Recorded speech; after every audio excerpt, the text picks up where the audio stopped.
everyone, Namaste. Welcome back to Anthropause. I am Sitashma. I am Simone, and thank you for joining us for our 10th episode, which is a short review of the COP26. We have Ms. Bindu Bhandari, a climate change campaigner turned communicator from Nepal, who attended the United Nations Climate Change Conference held in Glasgow this past month.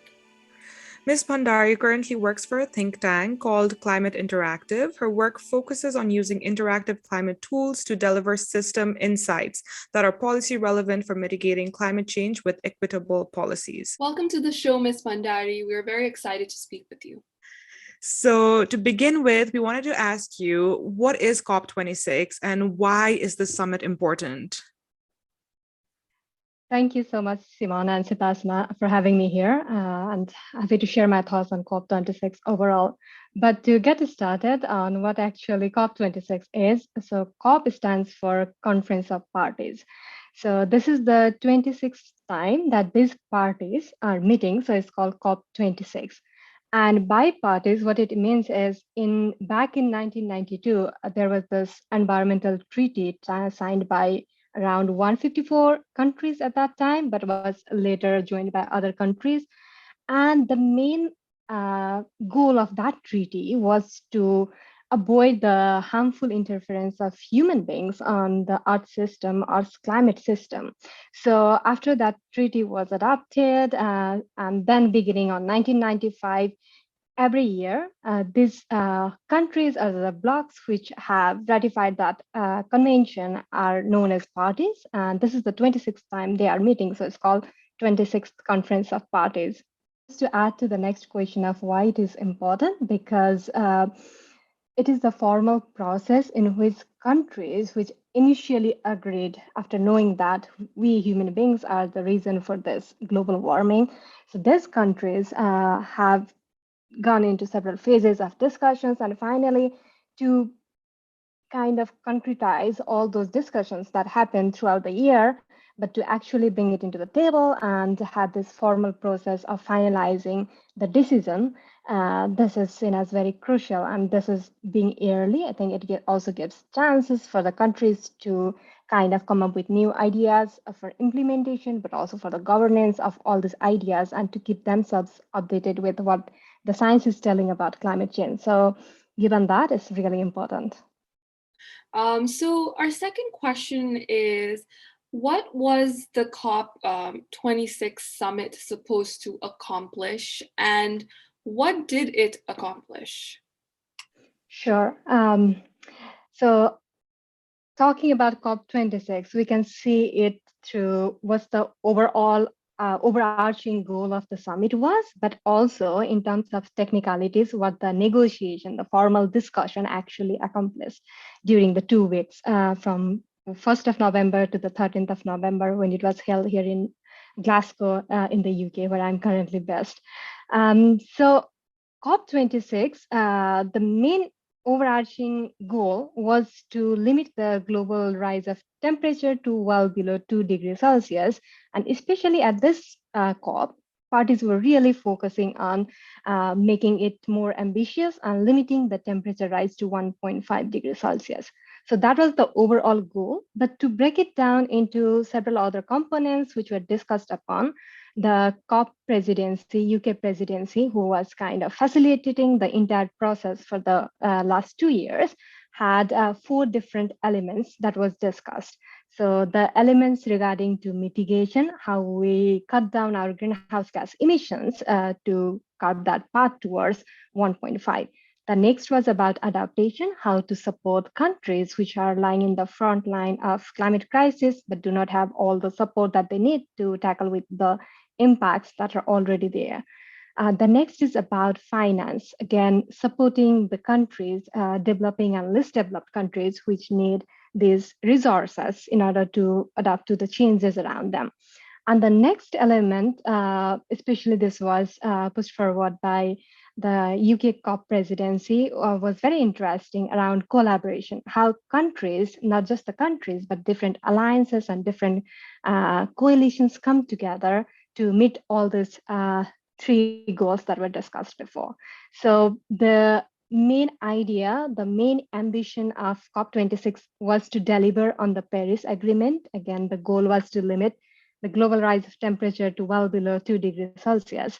But the nitty-gritty of it lied around four themes: mitigation, adaptation, finance, and collaboration. Thank you for putting that in so well. We will go into each of these later in our conversation. But talking about mitigation, what were some of the perspectives and promises made by the top emitting nations at the summit this year? Yeah, sure. So regarding mitigation, again, inside the COP, there is this formal negotiation where decision and discussions go on, but also there are different forums which provide platform for different countries and alliances to come together and announce different places. These are not legally binding, but this year we have seen mitigation in terms of like reducing global carbon dioxide emissions, but also other greenhouse gases such as methane. So there was this agreement in which countries actually agreed in the text, which is enshrined in this what we call as Glasgow Climate Pact. So countries have agreed to come again next year with more strengthened emissions targets, emission reductions target. So that was quite an achievement, because initially when Paris Agreement was signed in 2015, the provision was that every 5 years, countries will kind of be more ambitious and present the places which actually does more than what they did like 5 years ago.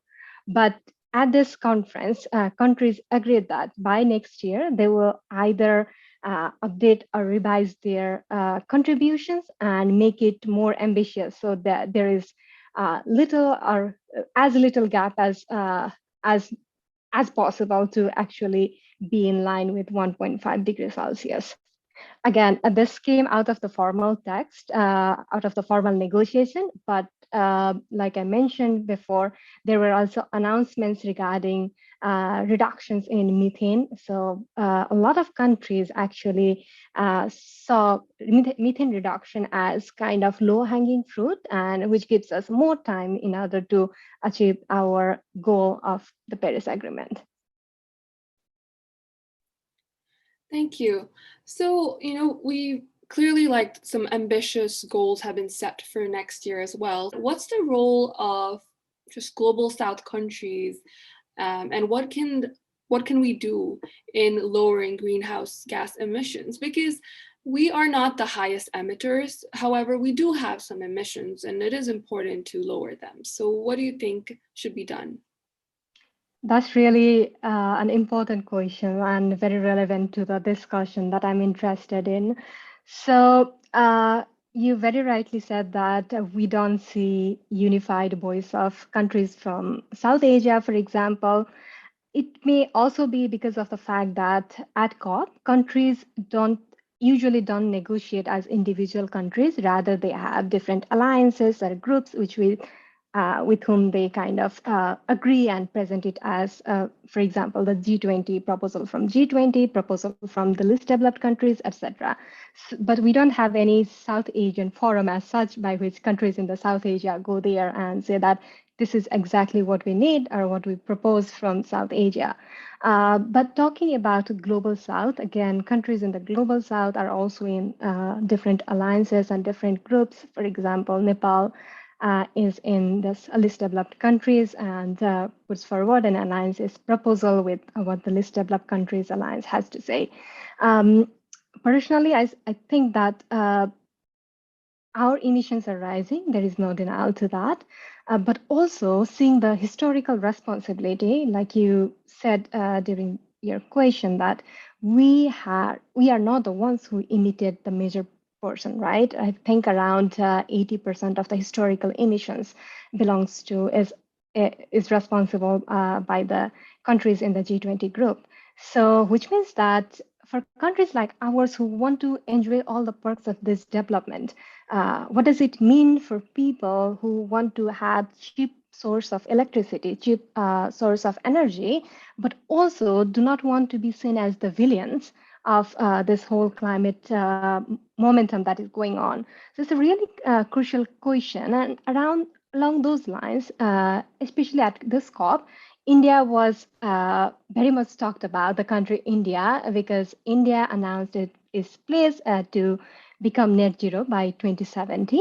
And at the last minute, there was also some discussions around India. Maybe there were also allegations, I would say, that India watered down the language for phasing out coal and making it like a phase down instead of phase out of coal. So again,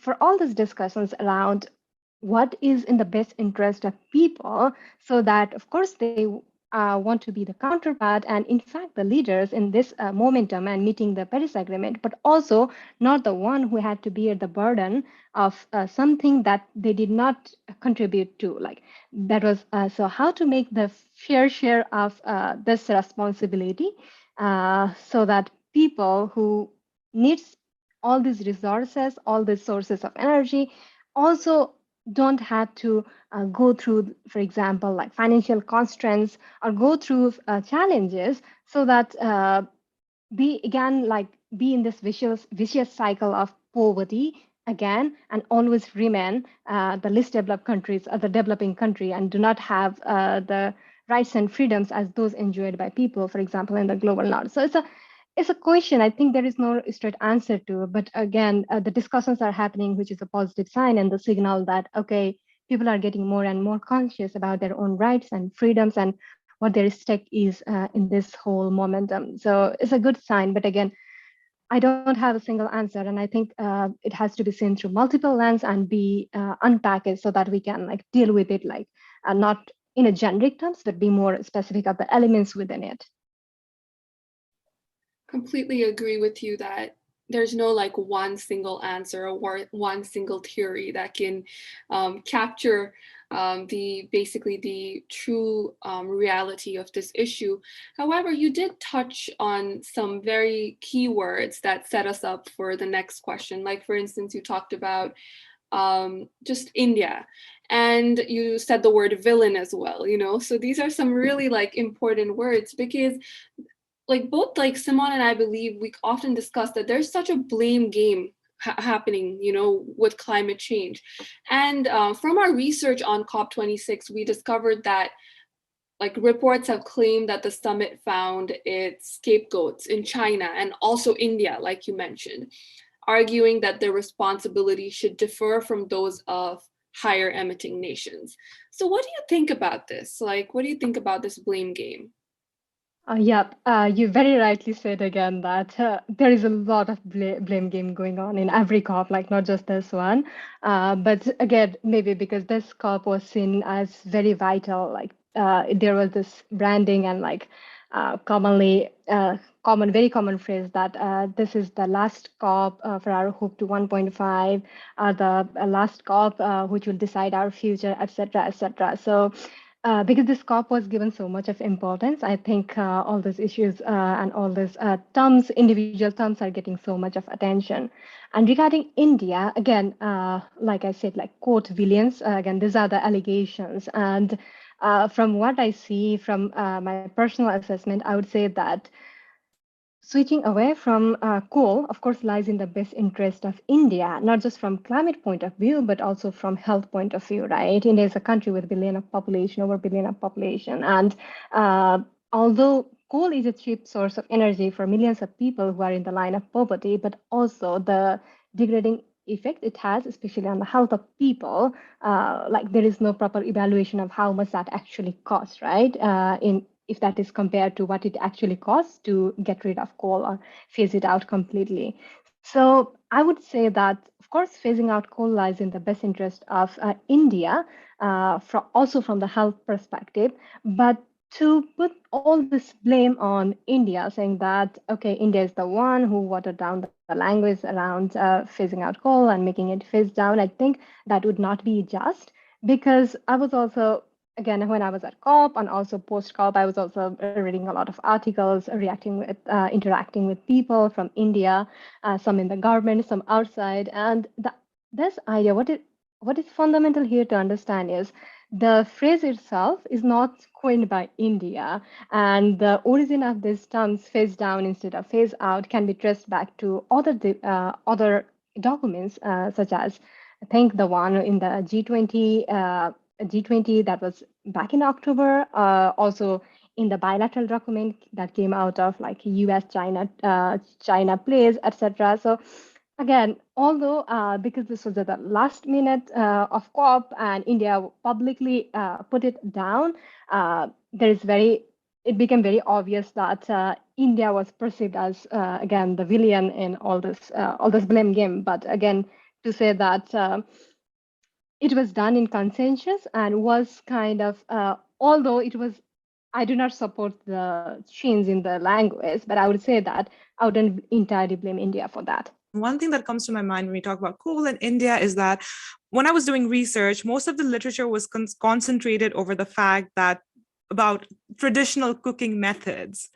While you can't really put like the entire blame on these traditional cooking methods, right? But there was a lot of literature just arguing about how women in villages need to change their cooking methods, and that they are also solely responsible for causing a lot of emission. But moving on to the next part of the session. So we did talk about mitigation, but adaptation is important as well. We cannot really fight the climate crisis without adaptation. What were some key points that were brought up about adaptation at the summit? Sure. Yes, adaptation is very crucial, and especially for countries like ours, which are still in the developing phase. At COP, I think this was a very good news, very well received by people, especially in the developing countries, that there was this place to double the adaptation financing by 2025 as compared to the 2019 levels. So it is a very encouraging step to recognize adaptation and double the finance in adaptation. So that was one of the highlights in terms of adaptation, but also like the general overall outcome of the COP26 in Glasgow.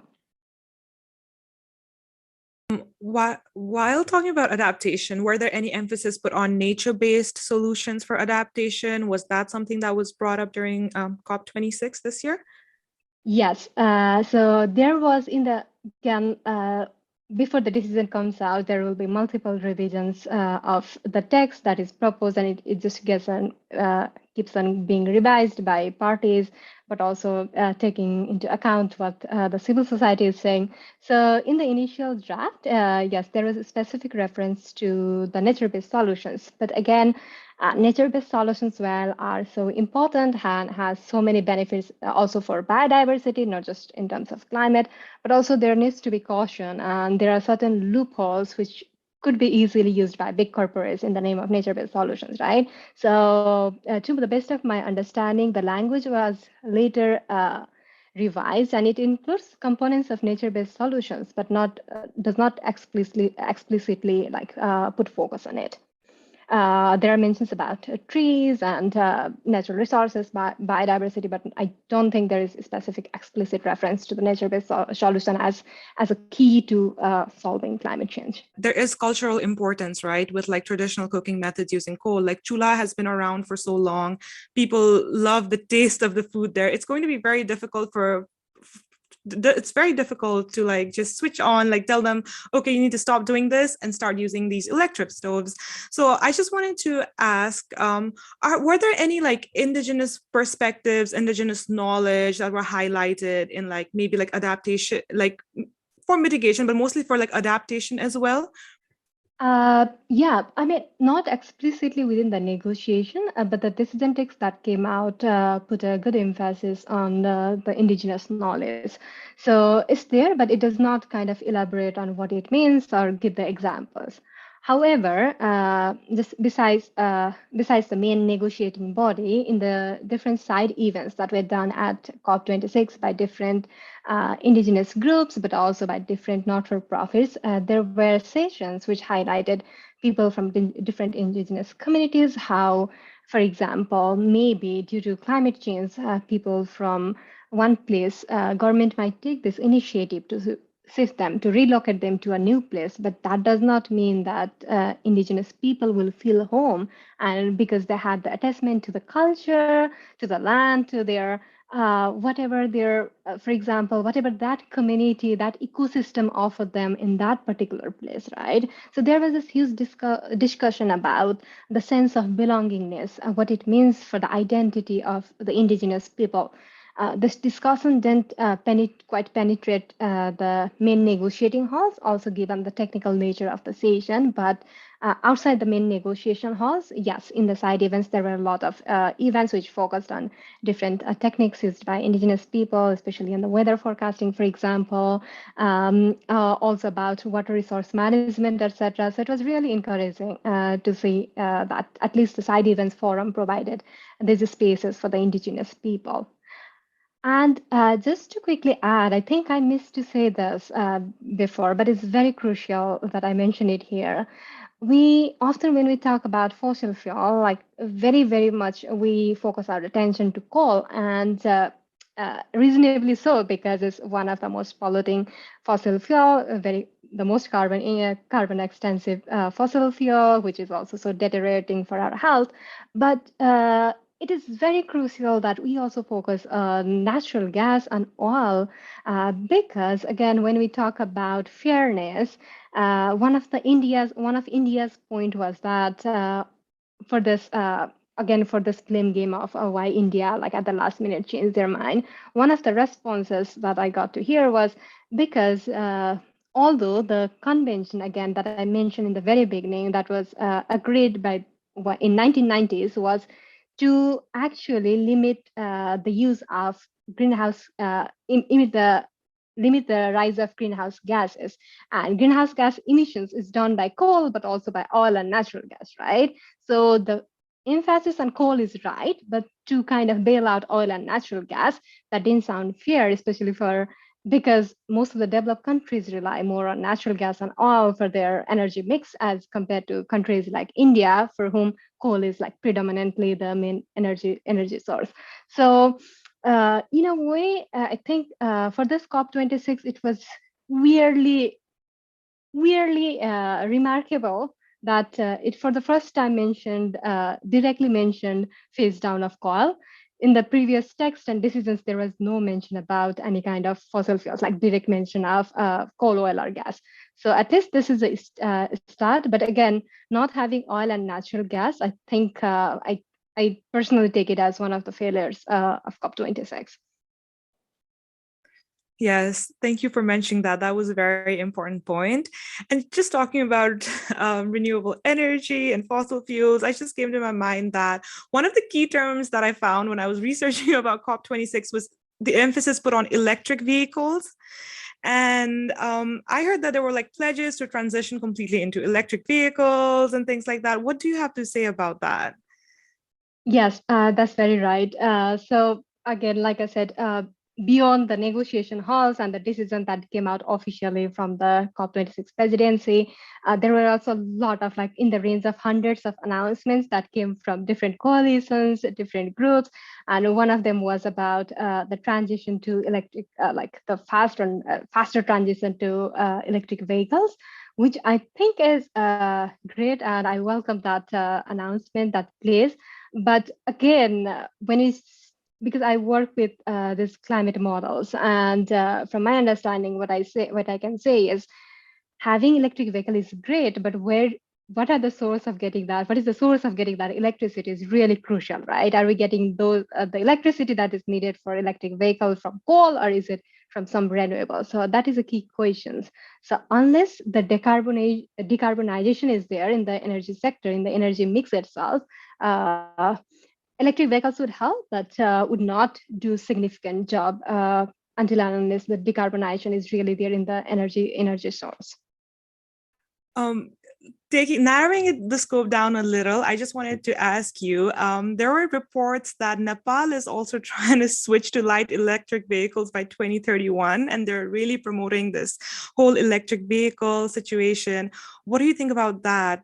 Do you think it's going to be a success in Nepal? Should we put more emphasis on public transport more, or should we really push this transition? Yeah, that's interesting question. In the context of Nepal, I would say, of course, I would want to see more infrastructures being built. It's good to have a commitment, but again, how much of those commitments translate into action is the real point here, right? So without having all the infrastructure, I still doubt that we'll be able to accomplish what we have mentioned in our new commitment, which is to reach net zero by 2045. Nepal actually submitted this, which is a great step, but most of these places and commitments are conditional upon getting enough funding from the developed countries. So it, in a way, Nepal is willing to, but also does not hold itself fully accountable if there is no enough funding and resources to make it happen. And personally, I would also say for Nepal, I think we have more potential. And for the immediate focus, I think we can do much more in promoting cycle-friendly cities as compared to electric vehicle-friendly cities, for example. Of course, I welcome having more electric vehicles. Um, but again, our cities, our communities are more designed through our indigenous knowledge and through our like historic, all those all what our ancestors have kind of thought and planned was more to make it cycle friendly, pedestrian friendly. So I think we have a real advantage there. So sometimes when you think of like too much in advance and try to kind of replicate whatever is going on in the developed countries, it is very obvious that we might forget what we already have and what we can already do. So I think promoting cycle-friendly and pedestrian-friendly cities is low-hanging fruit as compared to promoting electric vehicles. But nevertheless, I would love the idea and seeing the infrastructures built for electric vehicles in Nepal. You. Thank you for saying that. I think Simone and I, we really appreciate that. But to kind of taking a step back, so earlier we're talking about indigenous knowledge, and I think that it is very important for us to ask you in particular this question because you are a woman from a global South country who represented the country and also your personal work at this international summit. It's often like ignored, I would say, and not acknowledged that women often, like indigenous people, women bear the brunt of the climate crisis. And there were some reports that we read that women were still missing at the top climate table at COP26. So we'd really love to hear from you your perspective on this. Like what was it like at COP26 and how did you feel personally? Sure, thank you for asking that question. I think the answer lies very deep in my heart to this question. I have been working on climate change since 2014, so it's been nearly 8 years. And I work especially, like I mentioned before, with climate models, with interactive climate tools, more on the interface of science and policy. And I can honestly and very brutally share that there have been several incidents where I have been tokenized and I was just put at the table because I was a young woman from Nepal, like not many young women were there. Uh, so again, I see that not just in Nepal, but talking about global South and even in many cases in the global North, actually people in the power of decision making are opening up spaces for women, especially young women. But are those spaces really meant to provide decision making power or to have a real voice? Or are those platforms and spaces being there just because everyone is talking about that, just because everyone is now like talking about inclusion, participation, and whatnot? So I think for me, I have seen, observed the change in the narrative about how young women should be involved in all this process. And also, I have seen countless of incidents where young women, especially, are, despite having their leadership potential, despite seeing all the relevant facts and points and sharing their stories, but also sharing and leading in science and technology, are not taken seriously. I mean, if I was there with my, for example, another male counterpart, and we both were talking about science, it is very likely that the person who is man will be taken more seriously than what I have to say, for example. And not just in case of Nepal, in many different countries, even the developed countries, we have seen this.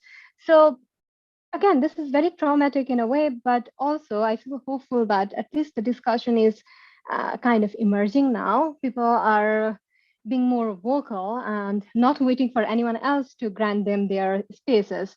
People, for example, I demand my own space. I don't wait for someone to create space for me. So I think this kind of climate consciousness and also consciousness about one's own right, one's own freedom, and what lies there for me, what is at stake for me as a young woman or women in general. I think this kind of consciousness has really spurred in their, especially in the past 3 or 4 years, which is a very good signal. And although we don't have enough leadership from women in the decision-making tables, I see the scenario changing gradually, not at the speed we would ideally like, but yeah, change is inevitable, I would say.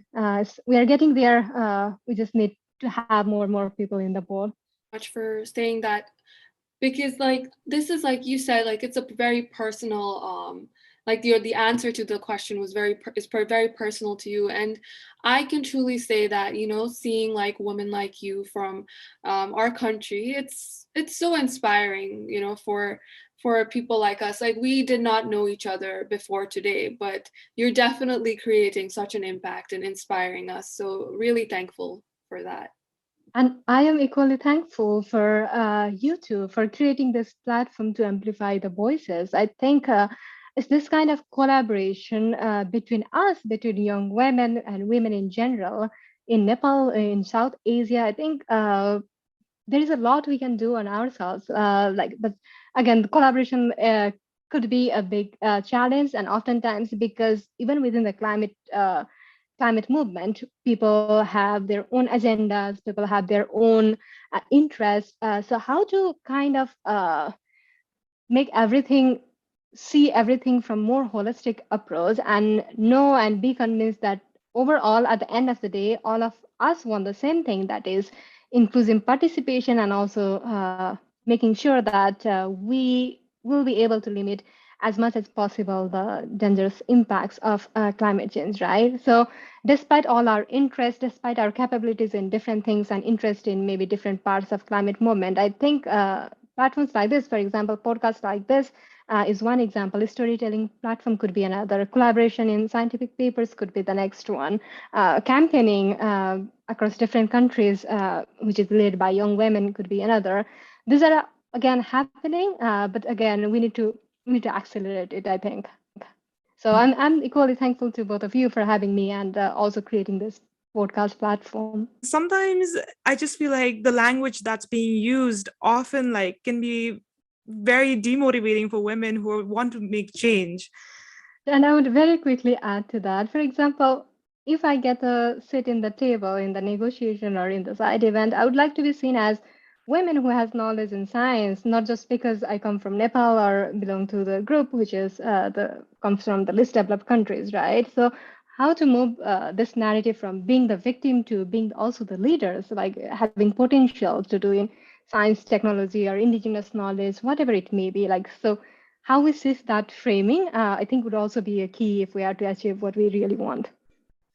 Totally agree with you. Like tokenism is so prevalent, and also another thing is representation is not enough. Like that is, you know, it's hyped up. It's important, but it's not enough.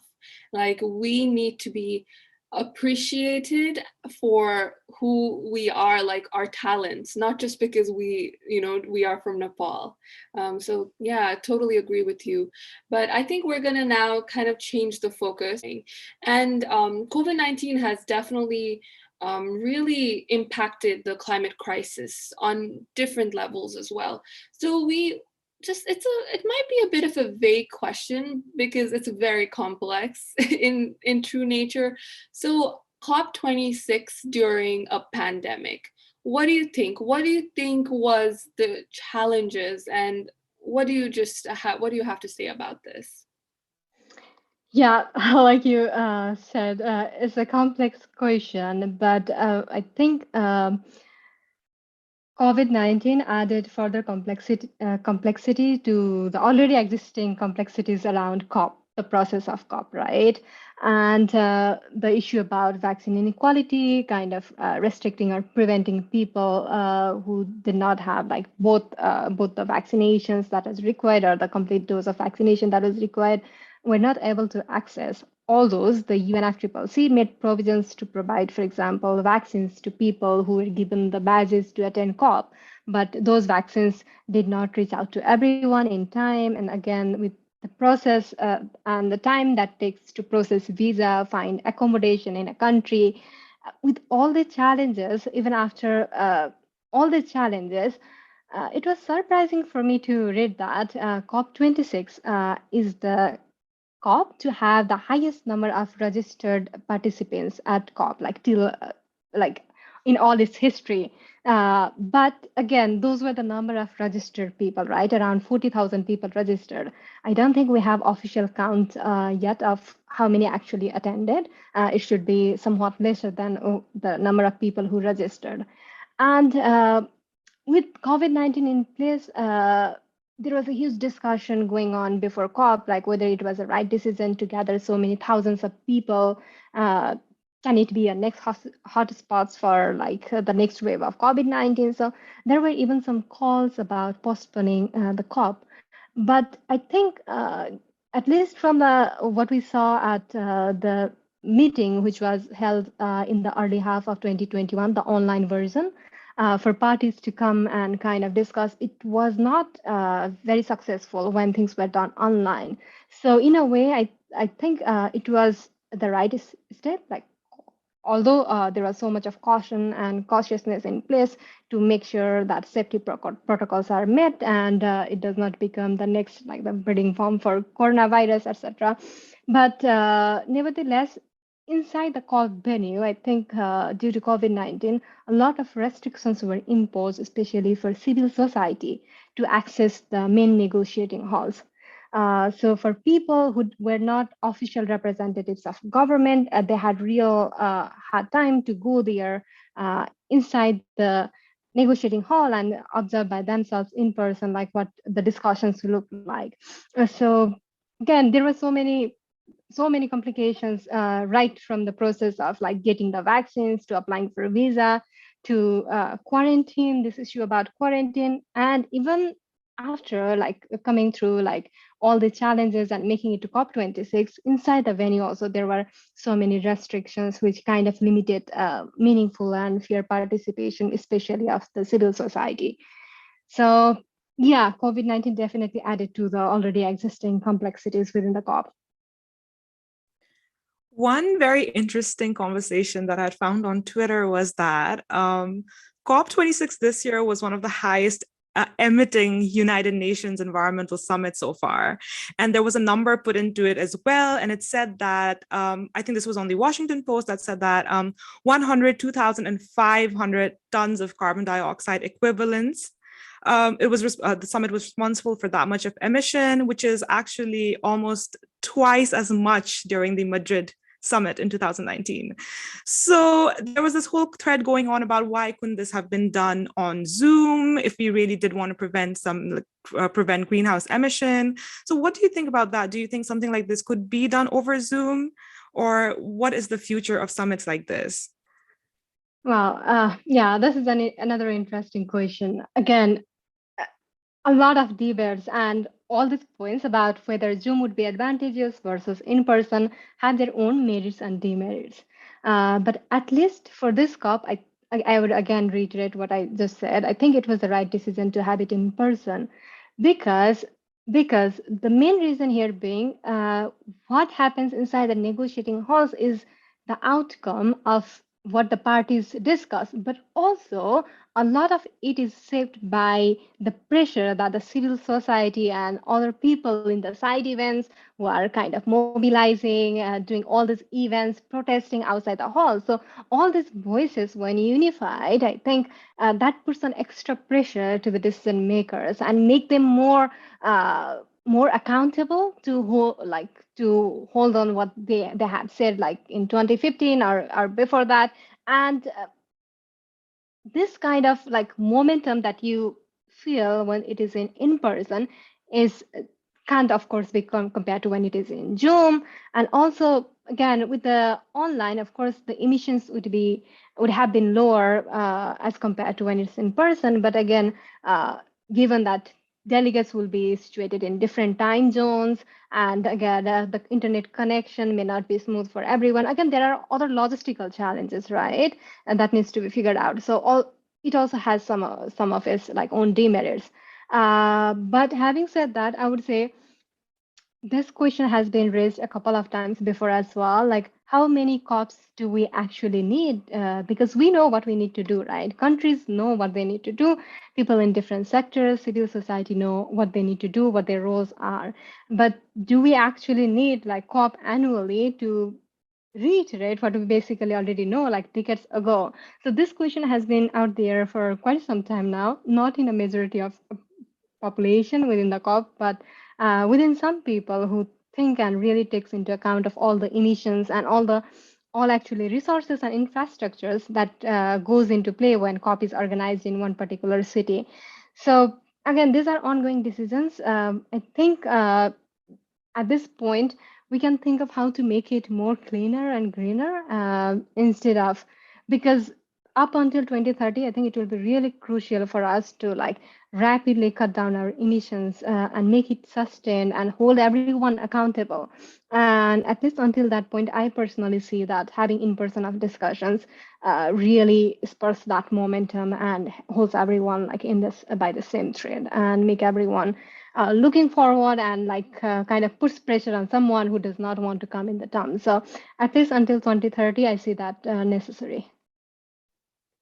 Yes, I definitely agree with you. That's why it's so important for civil society organizations, for climate activists, for Indigenous community members to be present at COP, because they're the ones who can really put pressure on global leaders. Like you said, like climate activists and advocates, they're so important, yet like sometimes it's so hard for like all these newspaper articles like cover them and stuff like that. And I know during this COP26, like celebrities also jumped in to like promote like activists. And I clearly remember Shawn Mendes giving his Instagram account to a climate activist so that she could cover what's happening in COP26. So maybe that is something we should see like happening more, right?